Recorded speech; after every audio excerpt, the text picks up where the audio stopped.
Hello guys, कैसे हैं सब लोग। आई होप कि आप लोग अच्छे होंगे। फ्रेंड, मैं हूं आपका दोस्त किस्मारी। मैं लेकर आऊं बहुत ही इन्फॉर्मेटिव टेक्निकल वीडियो। तो फ्रेंड, आज का जो टॉपिक है बहुत ही इन्फॉर्मेटिव टॉपिक होने वाला है। फ्रेंड, आज हम जिस टॉपिक पर चर्चा करने वाला हूं वो है इज सीवेज आ प्रॉब्लम, यानी कि क्या सीवेज एक समस्या है। तो फ्रेंड, बहुत सारी क्वेश्चन होते हैं।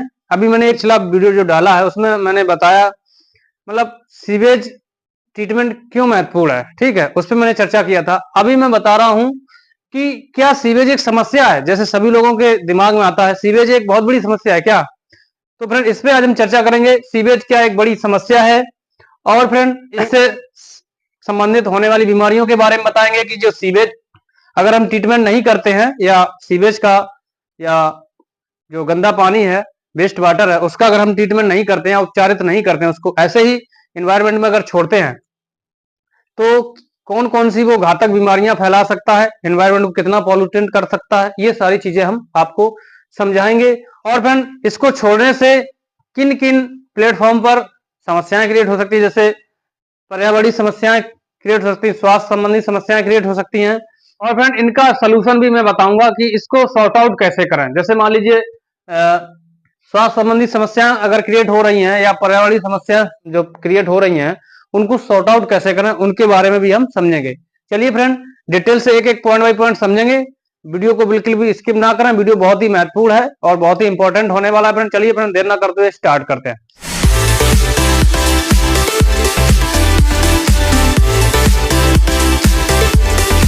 तो फ्रेंड, आज हम जिस टॉपिक चर्चा कर रहा हूं वो है क्या सीवेज एक समस्या है। तो फ्रेंड, सीवेज एक क्या समस्या है, वाकई समस्या है, तो इसके बारे में हम समझते हैं।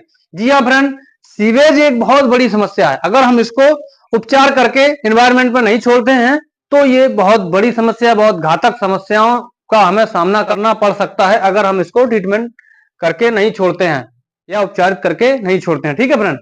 तो क्या क्या समस्याएं इसमें हो सकती हैं उसके बारे में भी हम समझेंगे। सीवेज एक बहुत बड़ी समस्या है। ये एनवायरमेंट और मानव स्वास्थ्य के लिए बहुत बड़ा खतरा है, और ये बहुत ज्यादा उसको पॉल्यूटेंट कर सकता है, मानव स्वास्थ्य के ऊपर बहुत बड़ा खतरा पैदा कर सकता है, और एनवायरमेंट को भी बहुत बड़ा खतरा हो सकता है इसकी वजह से, ठीक है।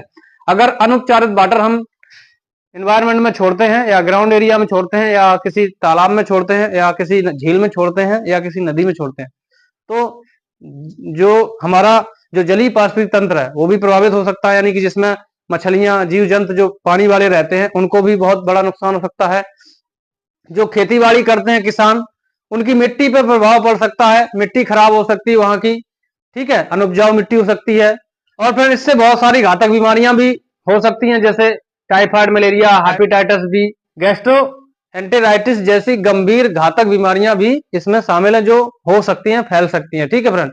और फ्रेंड, जो हमारा इंडस्ट्री एरिया है या इंडस्ट्रियल प्लांट है, जहां से केमिकल पानी में छोड़ दिया जाता है, सीवेज वाटर जो होता है उसमें केमिकल छोड़ दिए जाते हैं, तो वो केमिकल भी बहुत ज्यादा घातक पानी को बना सकता है, जिससे उस पानी को उपचारित करना बहुत मुश्किल हो जाता है, ठीक है। तो इस तरीके से ये सारी चीजें जो है, समस्याएं जो है क्रिएट हो सकती है।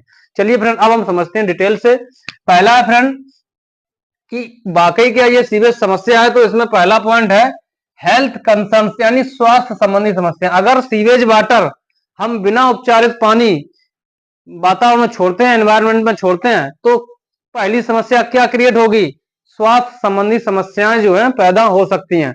यानी कि जो स्वास्थ्य संबंधी समस्याएं अगर होंगी तो वो किन सब्सटेंस की वजह से हो सकती हैं, तो पहला सब्सटेंस है बैक्टीरिया एंड वायरसेस। बैक्टीरिया और वायरस की वजह से बीमारियां जो है, स्वास्थ्य संबंधी बीमारियां हो सकती हैं। कौन कौन सी बीमारियां हो सकती हैं बैक्टीरिया की वजह से, आइए समझते हैं। जो अपना अनुपचारित वायरस, उसमें बैक्टीरिया, कवक और वायरस होते हैं, जो फ्रेंड उल्टी, दस्त, सरदर्द, बुखार और यकृत संबंधी जैसी बीमारियां फैला सकते हैं, ठीक है। पहला तो ये हो गया, बैक्टीरिया और वायरस की वजह से कौन कौन सी बीमारियां होती हैं, सर दर्द, बुखार और उल्टी, दस्त, और फ्रेंड यकृत संबंधी बीमारियां हो सकती हैं, ठीक है। इसके बाद फ्रेंड दूसरा पॉइंट है स्प्रेड ऑफ डिसीजेस, यानी बीमारियों का प्रसार। तो बीमारियों का प्रसार कैसे होता है, ये समझते हैं। तो फ्रेंड, इसमें क्या होता है, जो खराब सीवेज होता है, नहीं अनुपचारित जो वाटर होता है, उसकी वजह से फ्रेंड कौन कौन सी बीमारियां होती हैं, हैजा, टाइफाइड और हेपेटाइटिस और जठरांत जैसी समस्याएं जो है, जल जनित बीमारियां जो है पैदा हो सकती है, यानी फैल सकती हैं। यानी कि अगर खराब सीवेज है, यानी अनुपचारित वेस्ट वाटर है, उसको अगर हम एनवायरमेंट में छोड़ते हैं, उसकी वजह से जैसे अपना हैजा हो गया, टाइफाइड हो गया, हेपेटाइटिस हो गया, जठरांत जैसी समस्याएं जो जल जनित बीमारियां होती है वो उसमें फैल सकती हैं। ठीक है, इसके बाद फ्रेंड तीसरा पॉइंट है एलर्जीज यानी एलर्जी। तो फ्रेंड जो अपना वेस्ट वाटर है उसमें पनपने वाले जो फफूंद होते हैं उनकी वजह से फ्रेंड अस्थमा और एलर्जी को बढ़ा सकते हैं। यानी अगर वो पानी के अंदर जैसे जो फंगस होता है फफूंद होता है अगर वो उसके अंदर है तो वो अस्थमा और एलर्जी को बढ़ा सकते हैं, जो शरीर पे एलर्जी हो जाती है। ठीक है, तो ये जो है एलर्जी जो अनुपचारित वाटर होता है उसकी वजह से हो सकता है, क्योंकि उसके अंदर कवक होता है या फंगस होता है। ठीक है, इसके बाद फिर अब आते हैं दूसरा पॉइंट है इन्वायरमेंटल प्रॉब्लम्स, पर्यावरणीय समस्या। अभी थी स्वास्थ्य संबंधी समस्याएं, किन सब्सटेंस की वजह से स्वास्थ्य संबंधी समस्या हो सकती थी? बैक्टीरिया और वायरस की वजह से बीमारियों का प्रसार हो सकता था, क्योंकि उसके अंदर अनुपचारित वाटर में तो वायरस और बैक्टीरिया जैसे बहुत सारे कवक वगैरह थे, तो उसकी वजह से बीमारियों का प्रसार हो रहा था। एलर्जी हो रही थी क्योंकि उसके अंदर फंगस है या फफूंदी है।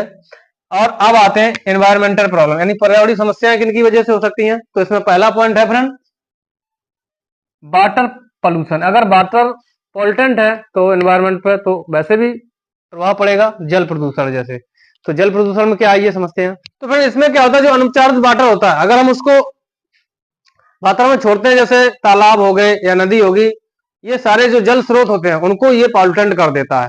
जब पॉल्यूटेंट हो जाएगा तो पीने वाला पानी या जो जलीय जीव हैं उनके लिए जो है ये घातक प्रभाव डालते हैं, यानी कि स्वास्थ्य संबंधी समस्याएं हो सकती हैं और जो जलीय जीवन है वो भी मतलब संकट में हो जाता है। तो ये मतलब पर्यावरण को बहुत ज्यादा पॉल्यूटेंट करते हैं, यानी जो जल स्रोत है वो पॉल्यूटेंट हो जाते हैं, जिससे पीने के लिए पानी की समस्याएं बढ़ जाती हैं और जो जीव जंतु उनके लिए भी समस्याएं बढ़ जाती हैं। ठीक है फ्रेंड, इसके बाद फ्रेंड सेकेंड पॉइंट है सॉइल पोल्यूशन, जैसे मिट्टी का प्रदूषण। तो मैंने अभी बताया जो अपना सीवेज वाटर होता है या अनुपचारित वाटर होता है वो अगर हम एनवायरमेंट में छोड़ते हैं, वातावरण में छोड़ते हैं या किसी खाली एरिया में छोड़ते हैं, तो वहां पर जो भी जमीन है या मिट्टी है या सॉइल है वो जो है खराब हो जाती है, अनुपजाऊ हो जाती है। ठीक है, उसकी वजह से क्या है जो जलीय जीव है वो संकट, जो वन्य जीवन है यानी जो जंगल है, जंगल एरिया है, वो पेड़ पौधे हैं उन पर भी संकट आता है, यानी कि वन्य जीवन जो संकट में आ जाता है। ठीक है, और जो पूरा एरिया है वो दूषित हो जाता है पॉल्यूटेंट वाटर से। ठीक है, जिससे जो जंगली एरिया है जहां पेड़ पौधे रहते हैं वो खराब होने लगते हैं, डैमेज होने लगते हैं और सड़ने सूखने लगते हैं। इसके बाद फ्रेंड तीसरा है इकोसिस्टम डिग्रेडेशन यानी परितंत्र का क्षरण।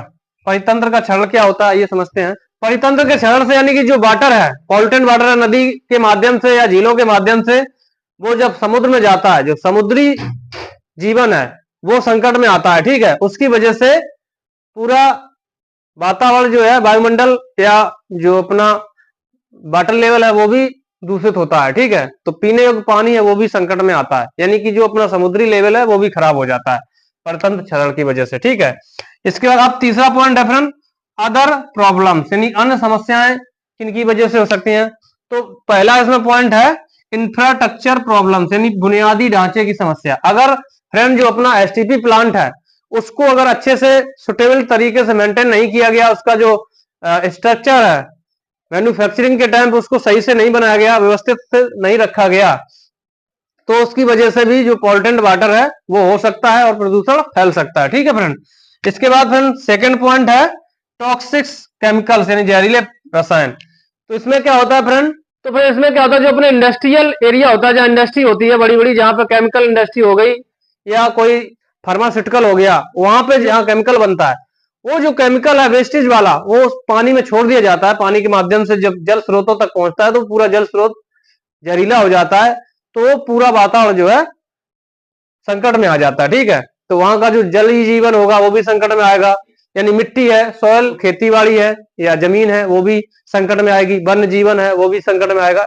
तो ये बहुत बड़ा जो खतरनाक अगर हम माने पानी के लिए जो पॉल्यूटेंट है वो है केमिकल या रसायन। ठीक है, जो इंडस्ट्री से आता है, इसलिए इसको ट्रीटमेंट करके ही छोड़ें वातावरण तो बहुत बेहतरीन होगा। चलिए फ्रेंड, इसके बाद फ्रेंड फोर्थ पॉइंट है सॉल्यूशन यानी समाधान। अब सारी समस्याएं जो हमने अभी समझी, यानी कि स्वास्थ्य संबंधी समस्याएं पॉल्यूटेंट वाटर से कैसे होती हैं, पर्यावरणीय समस्याएं कैसे होती हैं, अन्य समस्याएं क्या होती हैं वो भी मैंने समझी। अब इनका सारे का सलूशन क्या है वो आप समझते हैं। ठीक है, सलूशन क्या है? पहला है फ्रेंड बेटर सीवेज मैनेजमेंट, यानी कि बेटर सीवेज प्रबंधन, यानी कि जो अपना एसटीपी लगा है उसको बेहतरीन तरीके से उसका मैनेजमेंट करें, अच्छे से उसको चलाएं, अच्छे से व्यवस्थित स्ट्रक्चर, उसका इंफ्रास्ट्रक्चर जो है उसको अच्छे से व्यवस्थित करें, जिससे जो सीवेज वाटर है, वेस्टेज वाटर है, जो वातावरण डायरेक्ट ना जाके उसको हीट करके ही उसको हम वातावरण में छोड़ें, जिससे क्या है जो पॉल्यूटेंट है, प्रदूषण है, वो ना फैले। ठीक है, यानी जो एरिया है वो पॉल्यूटेंट ना हो, जिससे स्वास्थ्य संबंधी समस्याएं या जलीय जीवन का जो संकट है या वन्य जीवन का संकट है या सोयल का प्रॉब्लम है वो भी सॉर्ट आउट रहे। ठीक है, इसके बाद फ्रेंड सेकंड पॉइंट है मेंटेनेंस, यानी कि रख रखाव। अगर फ्रेंड हम एसटीपी का मेंटेनेंस सही से कर रहे हैं, हमारा मैन पावर अच्छे से है, अच्छे से उसको ऑपरेट कर रहा है, टाइमली उसकी जो मॉनिटरिंग है वो हो रही है और व्यवस्थित उसको ऑपरेट किया जा रहा है, आउटपुट है अच्छे से आ रहा है, यानी वाटर क्वालिटी बेस्ट आ रही है, तो फ्रेंड क्या है हमारा जो जलीय संकट है या हमारा स्वास्थ्य संबंधी समस्याएं हैं जो पॉल्यूटेंट वाटर से होने वाली थी वो नहीं होंगी। ठीक है, तो एक तो ये सोल्यूशन हो गया। तीसरा है पब्लिक अवेयरनेस, यानी कि जन जागरूकता। जन जागरूकता बहुत जरूरी है फ्रेंड। ये क्या है, सरकार भी इस पे बहुत ज्यादा फोकस की है कि सभी लोगों को जागरूक किया जाए कि जो भी पॉल्यूशन है या ड्राई कचरा है या गीला कचरा है तो उसको हम लोग अलग अलग उसको रखते हैं, उसके बाद उसको डिस्पोज किया जाता है, या जो पानी है उसको अच्छे तरीके से उसको इस्तेमाल करें और वेस्टेज वाटर है उसको एसटीपी तक पहुंचाने का व्यवस्था की जाए। उसमें क्या है कि हम लोग अगर पानी को कम पॉल्यूटेंट करेंगे, मान लीजिए कोई कूड़ा कचरा है पानी में फेंक दिया, नदी नाले हम लोग फेंक देते हैं, वैसा नहीं करना है। ये सारी जागरूकता फैलानी है। हम सड़क के किनारे चल रहे हैं रास्ते पर तो कूड़ा कूड़ेदान में ही डालें, उस कूड़े को जो म्युनिसिपालिटी वाले हैं उसको ले जाके डिस्पोज कर देंगे, जिससे क्या है पॉल्यूशन जो है कम होगा। हम लोग क्या करते हैं, जहां हुआ तहां फेंक दिया, कचरा हाथ में है, खुला एरिया देखा फेंक दिया, खुले में शौच नहीं जाना, ये सारी चीजें हैं जो सरकार के द्वारा पूरा मुहिम छेड़ा गया है और वो चल रहा है, और हम लोग उस पर अच्छे से अमल करें, उसको फॉलो करें, तभी ये सब हो सकता है। हम ही लोग ये सब क्या है, ये पॉल्यूटेंट कहां से आया, ये सारी समस्याएं अगर क्रिएट हो रही तो कहां से हो रही, सिर्फ उसके जिम्मेदार कौन है, हम ही आप लोग हैं। अगर हम आप लोग अगर उसको सही से मैनेज करेंगे और जो पॉल्यूटेंट सॉर्ट आउट की जो गाइडलाइन है उसको फॉलो करेंगे तो ये सारी चीजें नहीं आएंगी। तो इसलिए जन जागरूकता बहुत जरूरी है, सभी को ये समझाना पड़ेगा कि कूड़ा कूड़ेदान में ही डालें, कम से कम गंदगी फैलाएं, पानी को कम मतलब गंदा करें या पॉल्यूटेंट करें, या इंडस्ट्री एरिया उसको भी बताया जाए कि जो केमिकल है उसको ज्यादा से ज्यादा फैलाने की कोशिश ना करें, मतलब कम से कम फैलाएं, और जो पॉल्यूटेंट केमिकल वाला पानी है वो डायरेक्ट जो है नदी नालों में ना छोड़ें, उसको एसटीपी के माध्यम से फिर जाके उसको ट्रीट करके तब जाके उस पानी को छोड़ सकते हैं। तो ये सारी समस्याएं फिर सॉर्ट आउट हो जाएंगी। चलिए फ्रेंड, आशा है कि टॉपिक जो आपको अच्छे से समझ में आ गया होगा। सीवेज वाटर एक बहुत बड़ी समस्या है, इसको कैसे सॉर्ट आउट करें मैंने सारा सब कुछ बताया, कौन कौन सी बीमारियां हो सकती हैं और क्या क्या समस्याएं क्रिएट हो सकती हैं, वो सारी चीजें आपको समझ में आ गई। चलिए फ्रेंड, आज का टॉपिक यही समाप्त करते हैं, फिर मिलेंगे नए इनपुट साथ, तब तक के लिए मुझे दीजिए इजाजत। नमस्कार फ्रेंड, बाय बाय, जय हिंद दोस्तों।